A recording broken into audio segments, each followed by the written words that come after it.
Hey there, everyone. It's GG Sober Son. December 6th. People who have had a slip are ashamed of themselves. Sometimes so ashamed that they fear to go back to AA. They develop the old inferiority complex.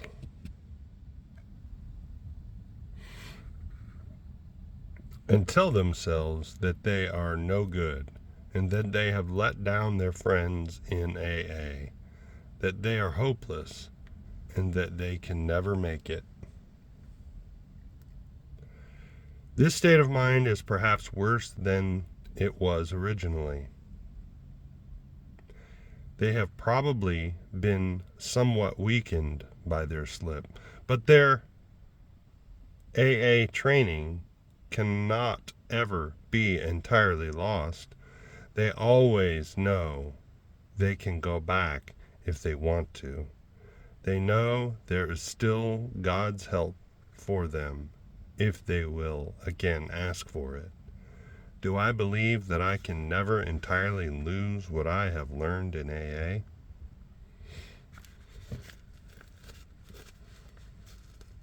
Yeah, but it can be dormant for a while. I was just sharing about this yesterday when I went to my local rehab facility to take a meeting in as part of my recovery work and service work.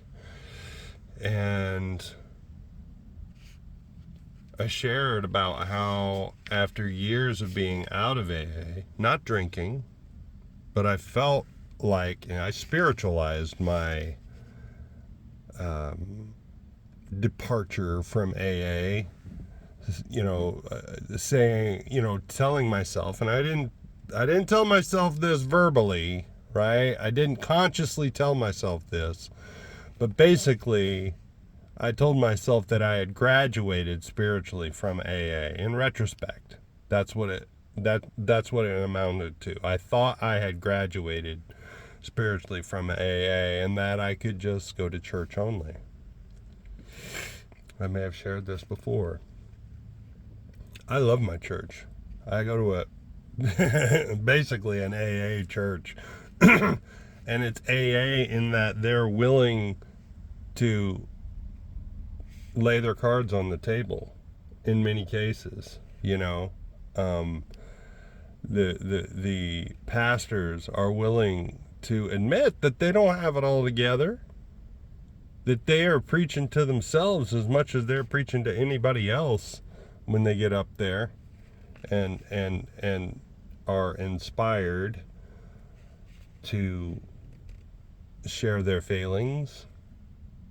And that to me is really is in the world a revolutionary thing, and in the spiritual religious world it's mind-blowing and rare for it to be a matter of regularity as it is in my church. Okay, so anyway, I was sharing how I had, as a result of grief, ended up getting arrested for assault and feeling suicidal about it, and was in the psych ward on close watch. And that was rough because I did that sober, so to speak. And this is why I'm a firm believer in emotional sobriety. Firm believer in emotional sobriety on the regular. And this is where I felt like, superior to people in AA because I thought I had graduated spiritually. And when I would see people out and about from the AA community, they'd say, "Hey, we miss you, come on back." And I'd just go, "Oh yeah, I'm sober, so I haven't, not I haven't drank." It was, "Oh, I'm sober." So like that was the only point of AA, is get me sober. like point, check, sober. Thanks for the memories, AA. I mean, there were a lot of other things going on as well. My now ex-wife felt like I was stealing time from the family every time I went to a meeting, even though for the longest time when I was going to meetings, I only went to like one a week. And that was misery. That was miserable. I didn't, like I was looking for the differences rather than the similarities and stuff like that, and looking at personalities instead of focusing on the principles. It was misery, right? So I thought, oh, well, the church, the whole family can participate in church. So she can't object to that, right? like the whole family can't participate in recovery, right? It's whatever. It's just what I thought at the time. But I remember talking to my sister at one point. My older sister who actually got into AA about 6 months prior to me. And I was just telling her about what was going on in my world, and basically it was a list of resentments. And she was like, dude, you can't keep harboring those resentments. And I hadn't heard that word in a long time, and it kind of took me aback. And I was like, oh yeah, I do remember at least that the resentments is the number one offender. But I didn't know what to do about it, So, anyway, I was in the psych ward. And somebody was, we were in group therapy, and somebody was crying, and about what was going on and explaining what was going on in her life. And one of the counselors said, Jim, what would you say to her? And I said, AA. Basically, all I had to share was my experience, strength, and hope in AA, and I completely forgot I had those tools. So, do I believe I can never entirely lose what I have learned in AA? I can forget it for the longest time. But when push comes to shove, in my codependent way, I was, I might have said something about taking it a day at a time, and all the counselors were like, oh, good stuff, right, yeah. And most importantly, the woman seemed to be helped. And I just felt like, hey, don't listen to me. I'm just talking out my butt because I'm sitting right here with you. And I don't know if it was a matter of sharing what was going on with me, like my experience in 12-step recovery, or I just don't remember, but I do remember recovery stuff coming out, whether I was telling her, like the silly way of trying to tell an alcoholic, what you need to do is, take it a day at a time, and program posed like that is not very well received.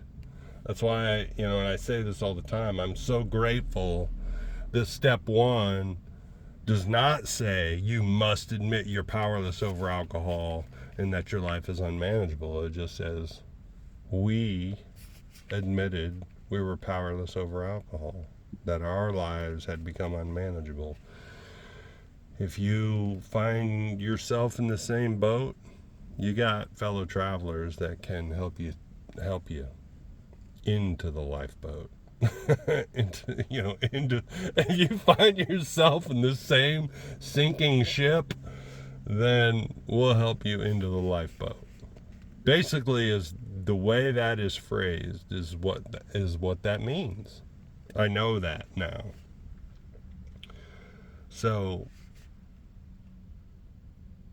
I reset my time, as I've shared before. In the summer of 2021, I experimented with marijuana, and thought I could get away with it. But I was just as addicted to it as I was, and non-functional with it as I ever was to alcohol. And there was such a thing as the phenomenon of craving with marijuana as well. And my aim was not just to use it medicinally, it was to get blown out.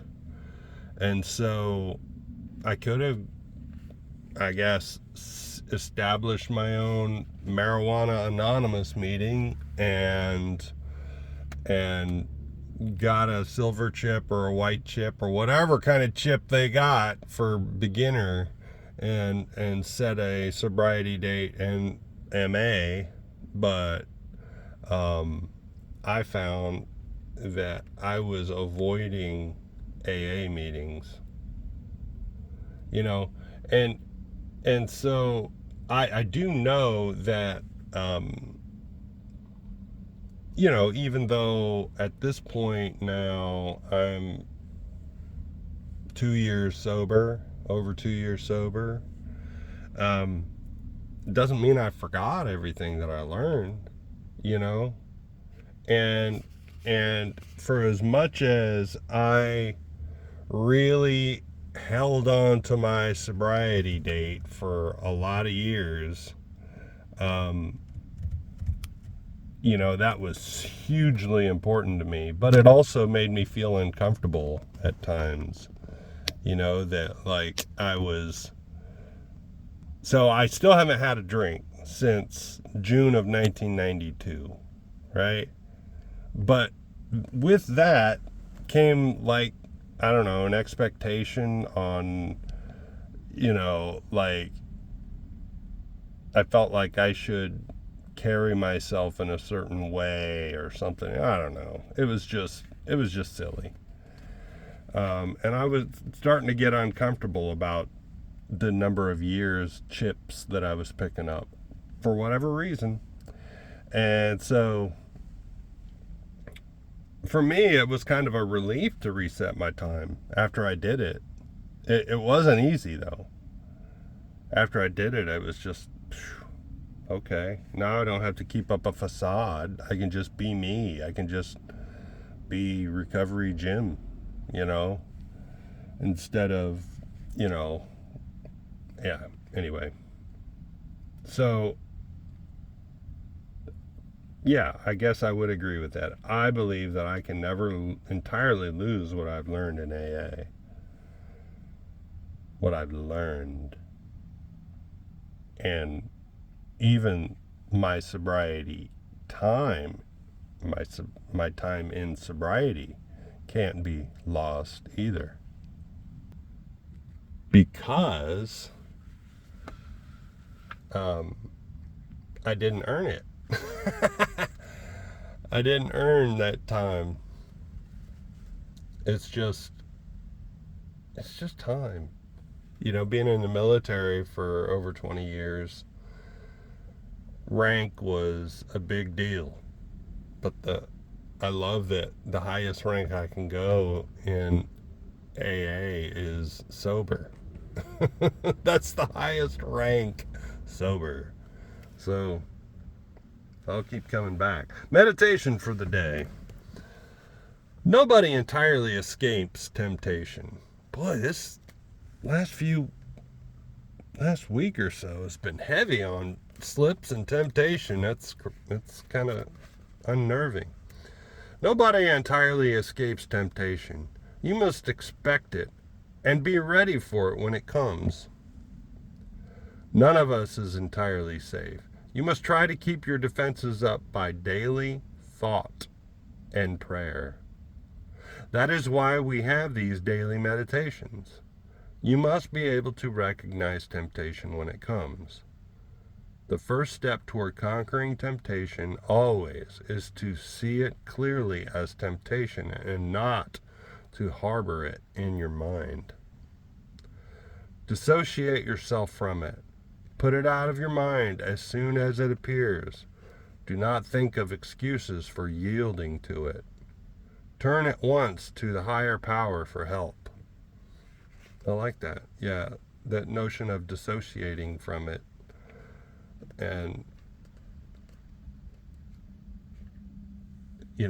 to disassociate and to dissociate are two different things. Disassociate means I'm not going to identify with it, right? Like, in other words, I'm not going to tie my identity to it, right? It's like, okay, I am an alcoholic, all right? So I should expect temptations for wanting to drink and do other things other than my drug of choice, right? There are other things that are destructive. Like right now, I'm thinking I'm a little hungry. I'm thinking, should I go to the Chinese buffet and stuff my guts, right? Knowing I'll feel miserable afterwards, or do I just go home and make myself a sandwich because it's around lunchtime.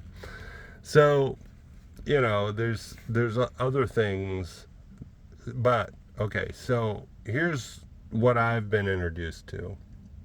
To disassociate, I could say, well, that's not my thought at all anyway. Some of the psychologists these days are saying, where do thoughts come from? Right? And where is the mind? Now, not to get too woo-woo, but booga booga. Some people are saying that the mind isn't even in your head. So the notion that thoughts are ours is really kind of silly when you think about it, right? So this one psychology professor turned evangelist said, he goes into depth about it. If you want to look him up, his name is Bill Gillum, and he's passed away now, but he's so funny as well. And he says that basically the disease, or in his terms, the devil, Satan, serves up thoughts through our body, through our flesh, to our conscious mind, right? Because the flesh is the part of this world that is of this world and is not spiritual. So it serves up thoughts to our conscious mind in first person singular pronouns, saying things like, I deserve a drink, or if you had my, and this is where it starts really, if you had my job, you'd drink too. If you had my wife, you'd drink too. And it's all in our own first person singular pronouns. It sounds just like us. The only way we can differentiate is by what it's telling us to do. If it's telling us to aim down and do something destructive, bing, bing, bing, bing, bing, bing, that should be our identification. That should be our indicator that it's not of me, and therefore dissociate that thought from our own identity. I hope that makes sense. So, because if you think about it, if the disease spoke to us like this and said, you should take a drink, we'd go, I'm not falling for that. Or, I need help. I'm hearing voices that are telling me to take a drink, right? And then we go get help, and then it would be ruined. right? The point of the disease. That's why they say it's cunning, baffling, and powerful. One of the reasons they say it's cunning, baffling, and powerful. Speaks to us in first person singular pronouns, and for me with a Midwest accent. Midwest American accent. So I can dissociate myself from that thought. And that, of course, is one way. Another way is go, oh, okay, it's telling me to aim down whatever this thought is. So I do this 10th step checklist. Ask God at once to remove it. Talk to somebody about it. Make amends if necessary. And then fourth, turn my thoughts to someone I can help. I shoot a text, I give somebody a call, something like that. So that's the way I dissociate from it. And in my faith, my specific faith walk, it says in the New Testament, take every thought captive for Christ. Right? Any intrusive thought, any, greed, any of the seven deadly sins, that come to mind that I catch myself in, surfing social media and seeing that my friends have, some school friends have something that I don't have, and I go think that they don't deserve it or something like that, and I guess start building resentments. There was a guy in the rehab facility yesterday that was sharing about, these people that bullied him in middle school, and how when they reconnected on Facebook, he decided to tell them what he thought of them, and it's like, ooh, I can relate to that, wanting to do that, but recovery has taught me a different way, and that's why I keep coming back. I came from my drinking and stayed from my thinking. That basically summarizes this whole doggone thing. Prayer for the day.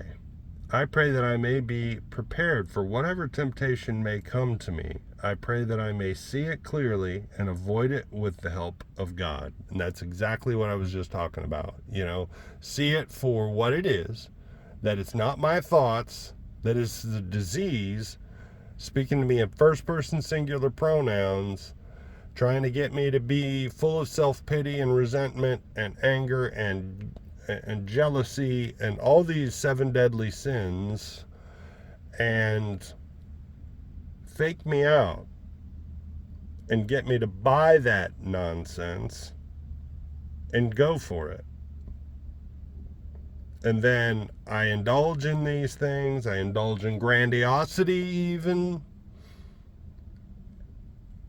And next thing I know, my emotions are all tangled up. I got nothing to do with them.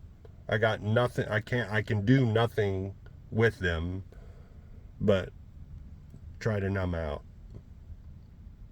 I'm restless, irritable, and discontent until I can once again experience the sense of ease and comfort that comes after taking a few drinks. That is the bottom line. So, that's untreated alcoholism. So, let go, let God. God will bring to your mind these instances. But if you still want to drink, that's on you. God has the power. You just turn it over to Him and He'll put people in your life. And we don't have to be constantly vigilant. We can be mindful and aiming up. If we generally take that mindset, we can overcome any temptation that comes along. So keep coming back, y'all. It gets better. It gets so much better. Look up, aim up, rise up. Love you.